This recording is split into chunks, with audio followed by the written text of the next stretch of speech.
When inflation goes up, everyone talks about it. Can you explain it clearly in English?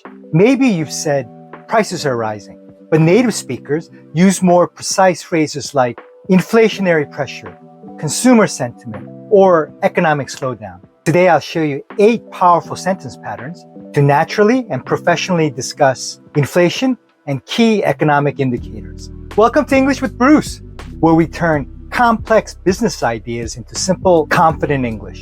Don't forget to like, subscribe, and ring that bell for more lessons that boost your professional fluency. Today's lesson, talking about inflation and the economy. Let's dive in. 1. Talking about inflation in general. Pattern. Inflation has been rising, falling, stabilizing over the past few months. Reason. Use the pattern like this. Inflation has been rising over the past few months due to higher energy and food prices. Inflation has been stabilizing over the past few months as consumer demand starts to cool. 2. Referring to the Consumer Price Index, CPI. Pattern. The latest CPI data showed a number, percent, rise, drop, reason. Use the pattern like this. The latest CPI data showed a 0.4% rise, signaling that inflation pressures remain sticky despite lower energy costs. The latest CPI data showed a 0.2% decline, suggesting that price growth is finally easing after months of volatility. 3. Talking about economic growth, GDP. Patterns. The economy grew by number, percent last quarter, reason. Economic indicator or variable expanded, contracted, grew, slowed due to reason or cause. Use the patterns like this. The economy grew by 2.4% last quarter, driven by large domestic infrastructure projects. Consumer spending grew due to government stimulus payments. 4. Discussing unemployment and jobs. Patterns. The unemployment rate has risen, fallen to number, percent, reason. The labor market remains strong, weak, mixed, reason. Use the patterns like this. The unemployment rate has risen to 5.5% due to the continuing government shutdown. The labor market remains strong despite higher interest rates. 5. Talking about consumer or business confidence. Patterns.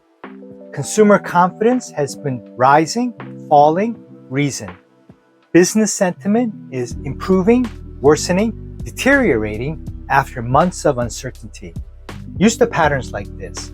Consumer confidence has been falling due to higher prices. Business sentiment is improving after months of uncertainty. 6. Referring to interest rates and policy. Patterns. The central bank decided to raise, hold, cut interest rates, reason. Cause or factor is, are, verb plus ing, effect or result. Use the patterns like this. The central bank decided to cut interest rates due to the weak job market.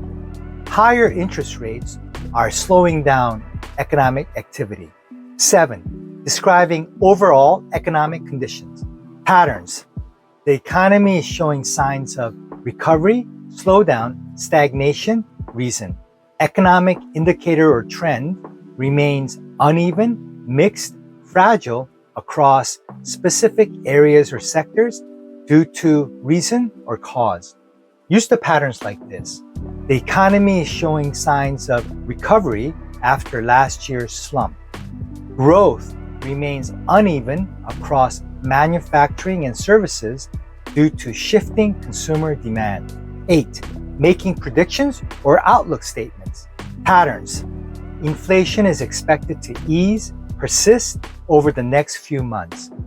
Group or source, forecast, predict, expect, project, level, type of growth or trend, for time period or region.